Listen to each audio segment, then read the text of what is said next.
Welcome back. Lucknow में आज BJP प्रदेश चुनाव समिति की एक अहम बैठक हुई। आज इस बैठक में टिकट बंटवारे को लेकर चर्चा की गई और जो नाम शॉर्टलिस्ट हुए हैं इन्हें दिल्ली भेजा जाएगा और दिल्ली बीजेपी मुख्यालय में कल ये चर्चा होगा कि इन नामों को फाइनलाइज करना है, आगे बढ़ाना है या नहीं। बहरहाल इन तमाम नामों में आज सबसे ज्यादा इंपॉर्टेंट नाम और सबसे ज्यादा चर्चित नाम रहा योगी आदित्यनाथ का, क्योंकि कहा यह जा रहा है कि मथुरा से मुख्यमंत्री योगी आदित्यनाथ का नाम आज सामने रखा गया और योगी का नाम पेश करने वाले थे संत समाज के लोग। अब सवाल यही है कि क्या इस बार यूपी चुनाव में मथुरा से चुनाव लड़ेंगे योगी आदित्यनाथ? क्या 10 मार्च को बांके बिहारी देंगे जीत का आशीर्वाद भारतीय जनता पार्टी को?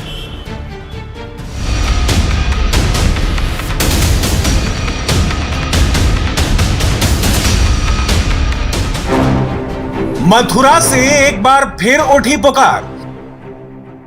आदित्यनाथ योगी मुख्यमंत्री उत्तर प्रदेश ये जरूर यहाँ से चुनाव लड़ें और हम संत समाज तन मन धन से उनका समर्थन करेंगे। कृष्ण की नगरी से योगी उतरे इस बार। एक धर्म योगी है, उसने पूर्वांचल में बनारस को काशी को केंद्र मान लिया, और एक ये धर्म योगी है, ये हमारे यहाँ पश्चिमी उत्तर प्रदेश की कमान संभाल ले।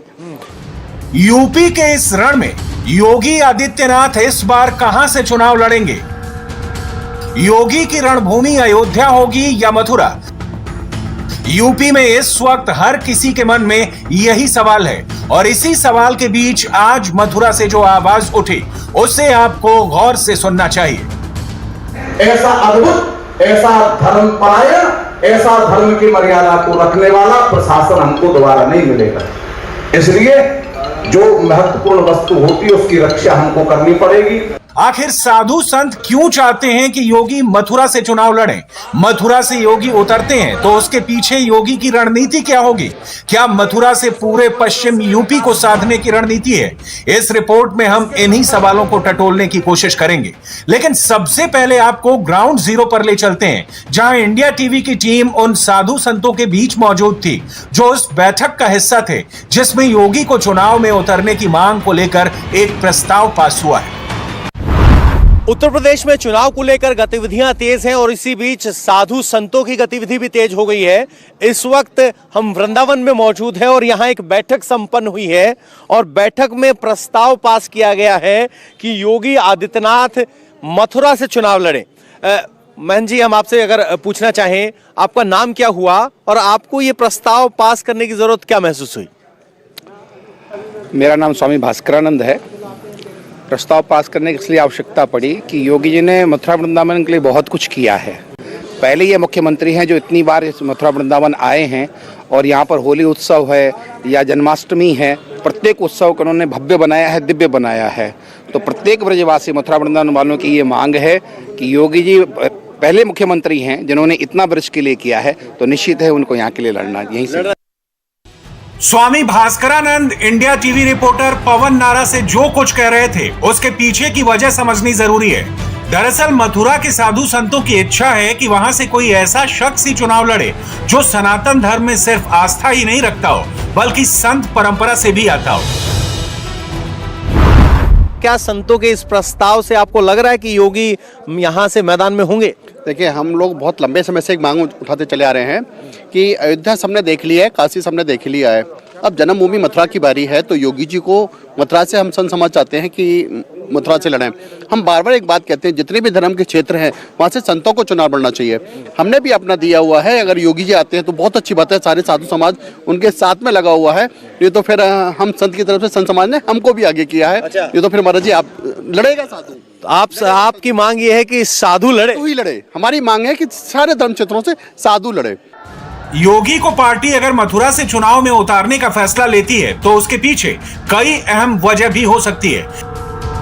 सबसे अहम वजह है पश्चिमी यूपी का सियासी समीकरण। पश्चिम यूपी में किसानों की नाराजगी एक ऐसा मुद्दा है जो किसी से छिपा नहीं है। उधर अखिलेश यादव के साथ जाट नेता और आरएलडी अध्यक्ष जयंत चौधरी आ गए हैं। जाहिर है बीजेपी के लिए पश्चिमी यूपी को साधना बेहद जरूरी है। अगर योगी मथुरा से उतरते हैं तो पूरब में मोदी और पश्चिम में योगी की मौजूदगी से यूपी में बीजेपी की राह आसान हो सकती है। कर्मयोगी दो हैं, एक धर्म योगी है, उसने पूर्वांचल में बनारस को काशी को केंद्र मान लिया, और एक ये धर्म योगी है, ये हमारे यहाँ पश्चिमी उत्तर प्रदेश की कमान संभाल ले। तो यहाँ पर ये वृंदावन ही एक मुख्य ऐसी जगह है जो देश का केंद्र बिंदु पश्चिम से आता है, वो पूरब से आता है। जब धर्मयोगी कर्मयोगी दोनों मिल जाएंगे तो सत्ता उनके हाथ में होगी, संस्कृति और संरक्षण की संरक्षण हो जाएगी। आपको लग रहा है कि अब की बार मथुरा और वृंदावन चुनावों की धुरी तय करेंगे? मथुरा वृंदावन ही चुनाव की धुरी तय नहीं करेंगे, सनातन धर्म पूरा चुनाव की धुरी तय करेगा, और भारतीय जनता पार्टी पूर्ण बहुमत से भी ज्यादा सरकार सत्ता में लाएगी सीटें। मथुरा का सियासी समीकरण क्या कहता है वो भी समझ लीजिए। मथुरा वृंदावन वाली बेल्ट में ब्राह्मण वोट ज्यादा है। 2017 में बीजेपी को इनका पूरा सपोर्ट मिला था। इस बार ब्राह्मण वोट को लेकर बीएसपी, एसपी, कांग्रेस, बीजेपी सभी ने दावा ठोका है। इसी सियासी समीकरण के बीच आपको योगी आदित्यनाथ के उन शब्दों को जरूर सुनना चाहिए जिसमें काफी कुछ छिपा है। मैं विश्वास के साथ कह सकता हूं, जो गलतफहमी के शिकार हैं और अंक गणितीय आंकड़ों को प्रदेश में थोपने का प्रयास कर रहे हैं, मुझे लगता है किसी गलतफहमी के शिकार होंगे। ये चुनाव 80 बनाम 20 का होगा। 80% समर्थन एक तरफ होगा, 20% दूसरी तरफ होगा, और मुझे लगता है 80% सकारात्मक ऊर्जा के साथ आगे बढ़ेंगे। 20% हमेशा विरोध किए हैं, विरोध करेंगे, लेकिन सत्ता बीजेपी की आएगी। बीजेपी फिर सबका साथ सबके विकास के अभियान को आगे बढ़ाने का कार्य करेगी। वैसे मथुरा से योगी का लगाव भी अलग रहा है, और शायद यही वजह है कि 2017 में जब वो मुख्यमंत्री बने तब से लेकर आज तक वो कई बार मथुरा जा चुके हैं। 2017 में 3 बार, 2018 में 4 बार, 2019 में 3 बार, 2020 में 1 बार, और 2021 में तो योगी करीब 6 बार मथुरा जा चुके हैं। हमने कहा था अयोध्या में प्रभु राम का भव्य मंदिर निर्माण का कार्य प्रारंभ कराएंगे। मोदी जी ने कार्य प्रारंभ करा दिया है ना, खुश हैं? अयोध्या में राम मंदिर बनने से खुश हैं सभी लोग। और अभी काशी में भगवान विश्वनाथ का धाम भी भव्य रूप से बन रहा है, आपने देख लिया ना। और फिर मथुरा वृंदावन कैसे छूट जाएगा? वहां पर भी काम भव्यता के साथ आगे बढ़ चुका है। बीजेपी का ध्रुवीकरण वाला दांव हर बार हिट साबित होता है। ये बात बीजेपी के तमाम नेताओं को बखूबी मालूम है। इसलिए चाहे डिप्टी सीएम केशव प्रसाद मौर्य हो या फिर बीजेपी के दूसरे तमाम नेता, मथुरा को लेकर बयानबाजी पिछले कई दिनों में लगातार होती रही है। मुख्यमंत्री जी ने भी कहा सर कि 80 और 20 की लड़ाई होगी और जिसके दम होगा वही मथुरा में काम करेगा, क्या कहेंगे सर? निश्चित तौर से कमल खिल रहा है और दमदार कमल खिल रहा है, और उत्तर प्रदेश को सुशासन देने वाला कमल खिल रहा है। अयोध्या, काशी, मथुरा सबको विकास के एक नए कीर्तिमान की ओर ले जाने वाला कमल खिल रहा है। खुद मुख्यमंत्री योगी आदित्यनाथ भी कई दफा इशारे में काफी कुछ कह चुके हैं।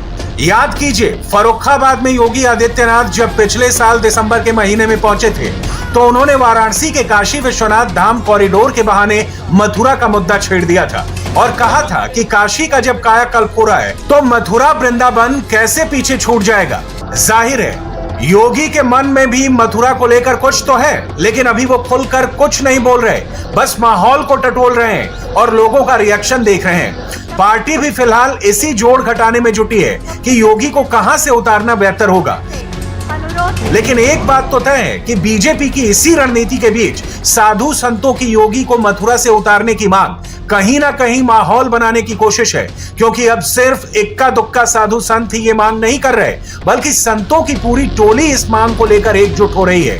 तमाम साधु संतों की बैठक हो रही है, प्रस्ताव पास किए जा रहे हैं और योगी को मथुरा से उतारने की मांग हो रही है। आपको क्यों लगता है कि योगी को यहां से लड़ना चाहिए? इस तरह का प्रस्ताव अब की बार पास हो रहा है, पहले कभी पास नहीं हुआ था, क्यों? देखो, योगी जी हमारे यहाँ के साधु समाज के मुखिया शिरोमणि है, धर्म सम्राट के, हिंदू सम्राट, सनातन सम्राट कई अतिशय चुने।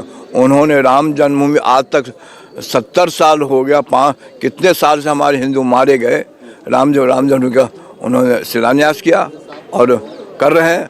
अभी बना काशी विश्वनाथ का योगी जी, मोदी जी सहयोग दे, मुख्य तो योगी जी कर रहे हैं।